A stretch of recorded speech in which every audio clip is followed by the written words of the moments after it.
চলুন শুরু করি আজকের গল্প। গল্পের শুরুতেই আমরা ইংল্যান্ডের গোয়েন্দা সংস্থা MI7 এর হেডকোয়ার্টার দেখতে পাই। পুরো লন্ডন শহরের সুরক্ষা নিশ্চিত করা এই হেডকোয়ার্টারের মূল কাজ। এখানে আমরা দেখতে পাই সেখানকার একজন এমপ্লয়ি মোবাইলে টেম্পল রান গেম খেলছে, আর তখনই তার সামনে থাকা বড় স্ক্রিনে বেশ কয়েকটা ছবি ভেসে ওঠে। এতে ওই এমপ্লয়ি একটু কনফিউজড হয়ে যায়, তাই সে সঙ্গে সঙ্গে তার সিনিয়রকে ফোন করে বলে, স্যার, সম্ভবত আমাদের টেকনিক্যাল সেটআপে কোনো ঝামেলা হয়েছে। এদিকে আবার আমরা ওই সিনিয়র অফিসারকে দেখতে পাই, যার নাম হচ্ছে পেগাসাস। ইনি MI7 এর চিফ অফিসার। তো পেগাসাস তখন ওই এমপ্লয়ারের কথা শুনেই বোঝা যায় যে আসলে কি গড়বড় হয়েছে। তাই সে সঙ্গে সঙ্গে ইংল্যান্ডের প্রধানমন্ত্রীর বাড়িতে গিয়ে তাকে বলে, ম্যাম, আমাদের অফিসের যাবতীয় ডকুমেন্ট সবই হ্যাক হয়ে গিয়েছে।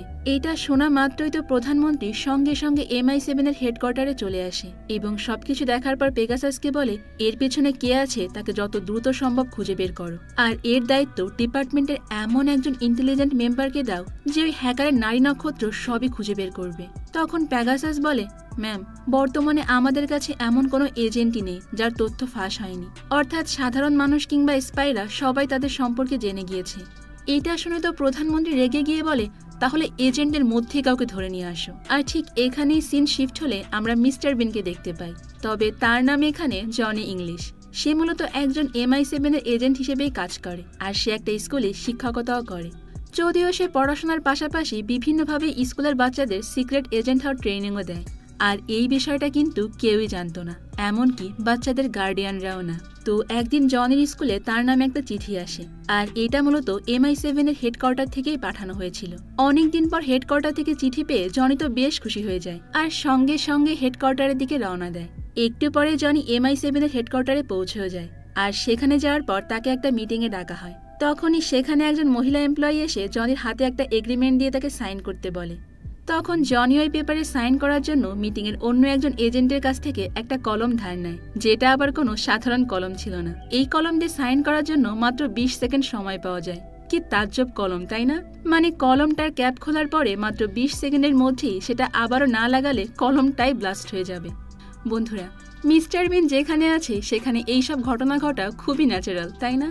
তো জনি তো কোনোভাবেই কলমটার ক্যাপ খুলতে পারছিল না। অনেকক্ষণ ধরে চেষ্টা করার পরে সে গায়ের জোর দিয়ে ক্যাপটা খুলতে যায়, আর দুর্ভাগ্যবশত কলমের ক্যাপটা খুলে চায়ের কাপের মধ্যেই পড়ে যায়। জনি তখন বুদ্ধি খাটিয়ে সেখানে বসে থাকা এজেন্টদের মধ্যে চা পরিবেশন করতে শুরু করে, আর চেক করতে থাকে যে কোন কাপে কলমে সে মাথাটা পড়েছে।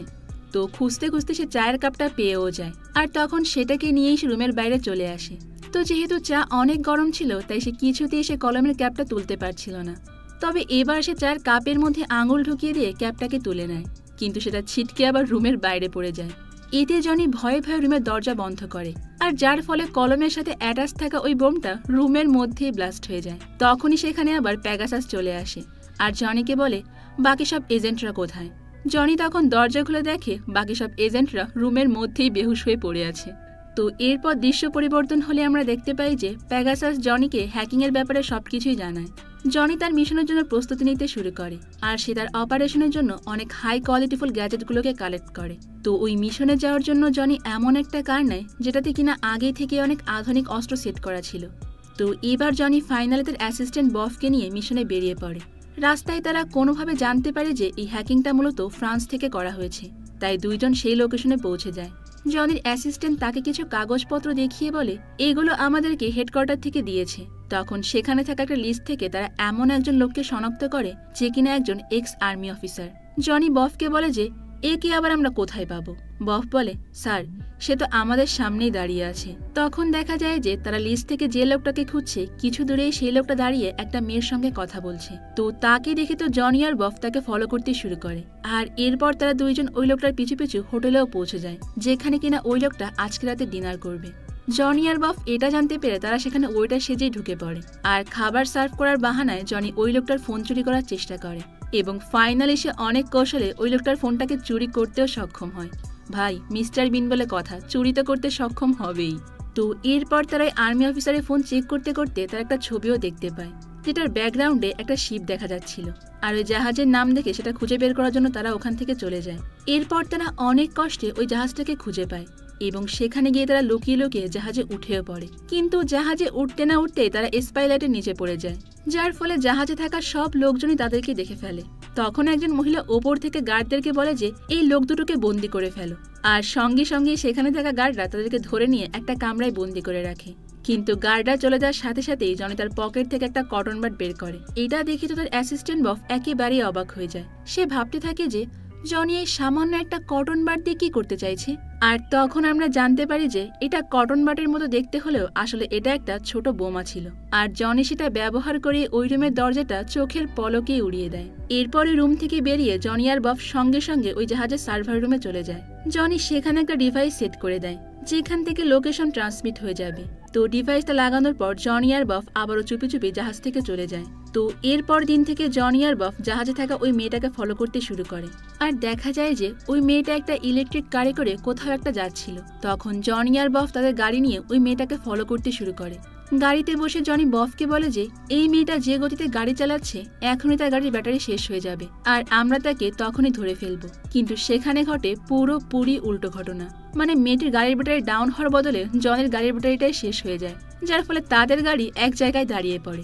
ঠিক তখনই উল্টো ওই মেয়েটা জনের গাড়ির কাছে এসে তার পরিচয় দেয় এবং বলে যে আমার নাম অপেলিয়া, তোমার নাম কি? জনি তাকে একটা মিথ্যা নাম বানিয়ে বলে।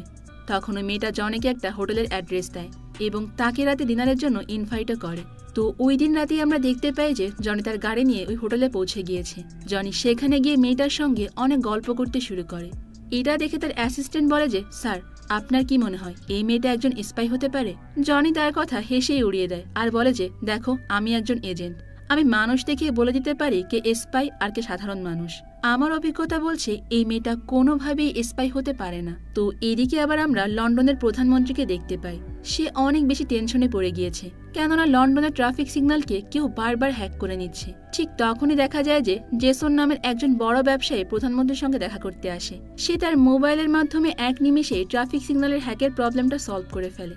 আর এটা দেখে তো প্রধানমন্ত্রী খুবই ইমপ্রেস হয়ে যায় এবং সে জেসন নামের ওই লোকটাকে একটা স্পেশাল মিটিংয়ে ইনভাইটও করে। এদিকে আমরা আবার জনকে দেখতে পাই। সে রাতের বেলায় ঘুমানোর অনেক চেষ্টা করে, কিন্তু কিছুতেই তার ঘুম আসে না। তার হয়তো এই অপেলিয়া নামের মেয়েটার কথা মনে পড়ছে। তো ঘুম না আসার কারণে জনি ঘুমের ওষুধ মনে করে ভুল একটা ট্যাবলেট খেয়ে ফেলে, আর যেটা খাওয়ার পর তার শরীরে আবার প্রচন্ড এনার্জি চলে আসে।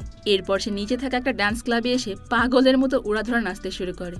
তখন অপেলিয়া নামের ওই মেয়েটাও সেই ক্লাবে আসে।